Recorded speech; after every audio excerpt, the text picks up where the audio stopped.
వంచిన రేవంత్ రెడ్డి ప్రభుత్వంపై నిరుద్యోగులు కన్నెర్ర చేశారు. యూత్ డిక్లరేషన్ పేరుతో నిరుద్యోగులను మోసం చేసిన సీఎం తీరును ఖండిస్తూ దిల్సుఖ్ నగర్ లో నిరుద్యోగులు భారీ నిరసన ర్యాలీ నిర్వహించారు. ప్రభుత్వానికి వ్యతిరేకంగా నినాదాలు హోరెత్తించారు. రాష్ట్ర ప్రభుత్వం వెంటనే 20,000 పోలీసు నోటిఫికేషన్ వేయాలని డిమాండ్ చేశారు. దీనిపై మరింత సమాచారాన్ని మా ప్రతినిధి యాసర్ అందిస్తారు. నిరుద్యోగుల ఆందోళనతో దిల్సుఖ్ నగర్ అట్టుడుకుతుంది. కాంగ్రెస్ ప్రభుత్వానికి వ్యతిరేకంగా నిరుద్యోగులు పెద్ద ఎత్తున ఆందోళన చేస్తున్నారు. ఏదైతే తమకు పోలీస్ నోటిఫికేషన్ 20,000 వేయాలంటూ ప్రధానంగా డిమాండ్ చేస్తూ ఇవాళ దిల్సుఖ్ నగర్ ప్రాంతంలో పెద్ద ఎత్తున ర్యాలీ నిర్వహించారు. ప్రతి గల్లీ తిరుగుతూ సీఎం కి వ్యతిరేకంగా ర్యాలీ నిర్వహిస్తున్న పరిస్థితి ఉంది. మనం ప్రస్తుతం చూడొచ్చు, రోడ్డు పైన కూర్చొని తమ నిరసన వ్యక్తం చేస్తున్నారు. కాంగ్రెస్ ప్రభుత్వానికి వ్యతిరేకంగా నినాదాలు చేస్తున్న పరిస్థితి మనకు కనిపిస్తుంది. మాకు 5,000 పోస్టులు కాదు, మాకు 20,000 పోస్టులు వేయాలంటూ పెద్ద ఎత్తున కూడా నిరుద్యోగులు నిరసన వ్యక్తం చేస్తారు. ఈ సందర్భంగా భారీగా పోలీసులు కూడా మోహరించిన పరిస్థితి ఉంది. మరోవైపు మేము శాంతియుతంగా నిరసన తెలుపుతున్నాం, మా పైన పోలీసులు దాడి చేస్తున్నారంటూ కూడా విద్యార్థులు ఆరోపిస్తున్నారు. మాపై దాడి చేశారు. ఒక ఇన్స్టిట్యూట్ వద్ద అయితే ఒక సిఐ ఒక విద్యార్థిపై దాడి చేసిన సందర్భం అయితే కనిపిస్తుంది. విద్యార్థులకు తీవ్ర గాయాలైన పరిస్థితి ఉంది. అటు విద్యార్థులపై దాడిని నిరుద్యోగులు ప్రధానంగా ఖండిస్తున్నారు.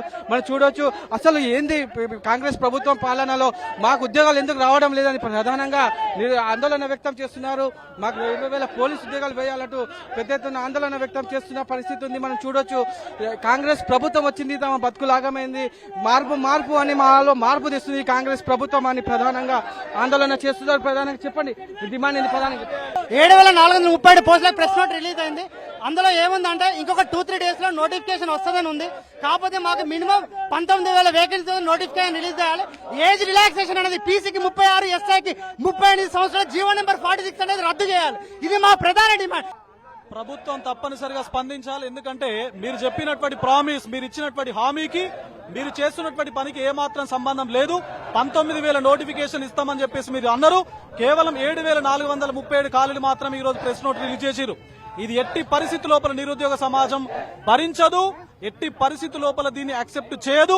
మీకు భవిష్యత్తు లోపల తప్పనిసరిగా బుద్ధి చెప్తుంది. శాంతియుతంగా ర్యాలీ నిర్వహిస్తుంటే పోలీసులు దాడులు చేసిన పరిస్థితి ఉంది. పలువురు విద్యార్థులకు గాయాలు గిడ అయినాయి. విద్యార్థులు ఏమంటున్నారు? అసలు ప్రజా ప్రభుత్వమా, పోలీస్ ప్రభుత్వం? అణచివేత ద్వారా మీరు ఏమీ చేయలేరు. ఈ సమాజం లోపల మనం ఆధునిక సమాజం లోపల బ్రతుకుతున్నాం, పెరుగుతున్నాం. కలలు కంటున్నటువంటి ఈ యువతను మీరు ఉక్కు పాదాలతో, అరెస్టులతో, సంఖ్యలతో ఎట్టి పరిస్థితి లోపల ఆపలేరు. ఒకవేళ సంఖ్యలు గనక వీళ్ళ చేతులకు పడితే, అరెస్టులు వీళ్ళకు గనక అయితే మీకు భవిష్యత్తు లోపల తప్పనిసరిగా గుణపాఠం సరైన విధంగా చెప్తారు. ఇప్పటికైనా ప్రధాన డిమాండ్ ఒకటేనా, 5,000 నోటిఫికేషన్ ఓపెన్ తీసుకొని డిసెంబర్ అయినా పర్లేదు 19,000 పోస్టులు ఇవ్వండి. అదే మా ప్రధాన డిమాండ్. అంతే, కొద్దిగా లేట్ అయినా పర్లేదు 19,000 ఇవ్వండి. 5,000 పోస్టులు తీసుకొని ఏం చేసుకోవాలి? మేము నెత్తి కొట్టుకోలేవా? మా చెప్పు తీసుకొని మేమేం కొట్టుకోవాలి? కాంగ్రెస్ ప్రభుత్వాన్ని గెలిపించుకున్నందుకు నెక్స్ట్ ఎలక్షన్లకు రాండి బిడ్డకు, నెక్స్ట్ ఎలక్షన్లకు రాండి. ఇదే చెప్పు చూపిస్తాం. మీరు కూడా ఎలక్షన్లకు వస్తే మిమ్మల్ని గెలిపించుకున్నందుకు మా చెప్పు తీసుకొని మేము కొట్టుకోవాలనా? ఏం తమాషాలు వేస్తురా మీరు? ఏం పైనకెళ్ళి దిగొచ్చురా మీరు? కాంగ్రెస్ ప్రభుత్వం సీఎం రేవంత్ రెడ్డి పైనకెళ్ళి దిగొచ్చుండా? ఏం మీకు బుద్ధి ఉందా? అసలు మా బాధను చూసి మా శత్రువులే బాధపడుతున్నారనా? అంత పెద్ద సీఎం స్థాయిలో ఉండి మా బాధ మీకు అర్థం కావట్లేదా? సీఎం రేవంత్ రెడ్డి గారు వెంటనే మీరు ఇచ్చిన 5,000 పోస్టులను రిటర్న్ తీసుకోండి. లేదంటే 15 లక్షల మంది రోడ్డు మీదకి వస్తాం. మీరు ఎన్ని కేసులు పెట్టుకుంటే పెట్టుకోండి. ఎన్నికల ముందు అసలు లెక్కలేని హామీలు, 2 లక్షల ఉద్యోగాలు, సంవత్సరంలో 2 లక్షల ఉద్యోగాలు. తీరా చూస్తే 15,000కి మించి ఒక్క ఉద్యోగం లేదు. నోటు తెరిస్తే అబద్దాలు.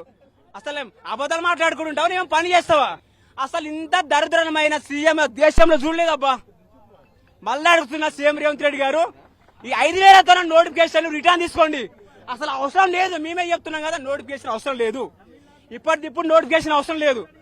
కొద్దిగా లేట్ అయినా పర్లేదు, 19,000 వేయండి అయ్యా. మీరు పిచ్చోళ్ళు ఏంది అయ్యా? మీరు అసలు వీళ్ళందరూ పిచ్చోళ్ళ జనాలు? మీరు రోడ్ల మీదకి వచ్చి మాట్లాడుతున్న వాళ్ళు పిచ్చోళ్ళా? అసలు ఎట్లా కనబడుతున్నాం మేము మీకు? 5,000 నోటిఫికేషన్ విత్డ్రా తీసుకోండి. కొద్దిగా లేట్ అయినా పర్లేదు, 19,000 పోస్టులు వేయండి అంతే. రైట్, మొత్తంగా చూస్తే మేము శాంతియుతంగా నిరసన తెలుపుతాం. అయినా పోలీసులు మాత్రం అత్యుత్సాహం ప్రదర్శిస్తున్నారు, మాపై దాడులు చేస్తున్నారని నిరుద్యోగులు చెప్తున్న పరిస్థితి ఉంది. ఒక సిఐ ఒక విద్యార్థిపై దాడి చేసిన పరిస్థితి ఉంది. ఆయన గాయాలే. చెప్పండి, మీకు సిఐ ఏ విధంగా దాడి చేశారు? ఎట్లా ఉంది? నేను గేట్ వద్ద నిలబడి ఉంటే నాకు వచ్చి దాడి చేశాను సార్. ఆయన గొంతు పట్టుకొని మొత్తం పిసుక్కుంటా గుద్దుకుంటూ వచ్చారు సార్ నన్ను కిందికి. నాకు వచ్చి తీసుకెళ్లి నన్ను బొక్కలు పడి ఎక్కువ చేస్తున్నాను, నన్ను లాకెళ్తున్నారు సార్. ఒక్కడున్నాను ఇక్కడ ఉన్నది ఇవ్వమంటున్నారు సార్. వాళ్ళకి ఎక్కువ ఏమైనట్లే కదా, వాళ్ళు కొత్త సృష్టించమని చెప్పలేదు కదా. 20,000 పోస్టులు ఉన్నాయి కదా, అవే భర్తీ చేయండి. ఎందుకు మమ్మల్ని చలగట పడుతున్నారు? ఆ జీవన మీద పార్టీస్ పెట్టారు. లాస్ట్ ఇయర్ మాకు వచ్చే జాబ్ 110 మార్కులు చేయడం మాకు లాభం లేకుండా పోయింది. హైదరాబాద్ లో 70 జాబ్ వచ్చింది సార్. అది ఏం ద్రోహం చేస్తాం సార్ మేము ప్రభుత్వాలకి? మొత్తానికి చూసుకున్నట్లయితే ఈ 5,000 వద్దు 20,000 పోస్టులు వేయాలంటూ ప్రధానంగా ఆగ్రహం వ్యక్తం చేస్తున్నారు. కాంగ్రెస్ ప్రభుత్వానికి వ్యతిరేకంగా నినాదాలు చేస్తున్నారు. కాంగ్రెస్ ప్రభుత్వం వచ్చి ఈ 2.5 ఏళ్ళైంది, ఒక్క నోటిఫికేషన్ వేయలేదు. పెద్ద ఎత్తున అయితే ఆందోళన చేస్తున్న పరిస్థితి ఉంది. అయినా పోలీసులు అడ్డుకుంటున్న పరిస్థితి ఉంది. అటు పోలీసులకు విద్యార్థుల మధ్య తీవ్ర వాగ్వాదం కూడా జరిగింది. విద్యార్థులపై దాడి చేసిన పరిస్థితి కూడా మనకు ఇక్కడ కనిపిస్తుంది. ఏది ఏమైనా ఎన్ని అక్రమాలు నిర్బంధనాలు చేసినా మేము ఈ పోరాటం చేసి తీరుతాం. 20,000 పోలీస్ కానిస్టేబుల్ ఉద్యోగాలు వేసే వరకు తమ పోరాటం ఆగదని నిరుద్యోగులు హెచ్చరిస్తున్న పరిస్థితి ఉంది.